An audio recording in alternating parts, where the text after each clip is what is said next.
میں بہت خوش تھی کیونکہ ہم دونوں کورٹ میرج کرنے جا رہے تھے۔ میں ماں باپ، بہن بھائی، گھر بار سب کچھ چھوڑ آئی تھی صرف اسی کی وجہ سے۔ اس نے مجھ سے بولا کہ تم یہاں رکو، میں وکیل سے بات کر کے آتا ہوں۔ صبح سے شام ہونے کو آئی اور شام سے رات، لیکن وہ شخص نہیں آیا۔ اس کے انتظار میں رو رو کر میرے آنسو بھی ختم ہو گئے۔ رات بہت ہونے لگی تھی لیکن وہ آ ہی نہیں رہا تھا۔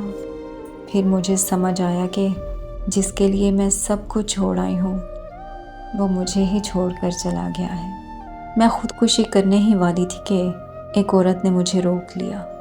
وہ عورت مجھے اپنے گھر لے آئی، مجھے کھانا دیا اور پھر اس نے مجھے گلے لگا لیا۔ اس کے گلے لگتے ہی میں اتنی اونچی اونچی رونے لگی کہ میرے رونے کی آواز سے پورا محلہ جاگ گیا۔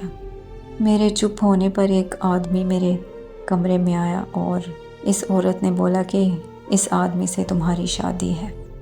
پھر اس نے میرے ساتھ رات گزاری اور اگلے دن کسی اور نے۔ ایک ہفتہ ایسے ہی گزر گیا۔ روز میری کسی نہ کسی سے شادی ہوتی تھی اور پھر مجھے سمجھ آنے لگی کہ یہ شادی نہیں ہے، اور یہ بھی کہ میں کہاں آ گئی ہوں۔ پر میں جاتی بھی تو آخر کہاں جاتی؟ میں واپسی کے تمام راستے بند کر آئی تھی۔ میری زندگی تو جیسے مکمل طور پر برباد ہو چکی تھی، اور آج میری زندگی یہی ہے۔ پتہ نہیں میں کیا کر رہی ہوں اور کیوں کر رہی ہوں، مجھے کچھ سمجھ نہیں آ رہی۔ بس اب میں اس انتظار میں ہوں کہ کوئی آئے گا اور مجھے لے جائے گا اپنی دلہن بنا کر۔ میرے ہاتھوں میں بھی مہندی لگے گی۔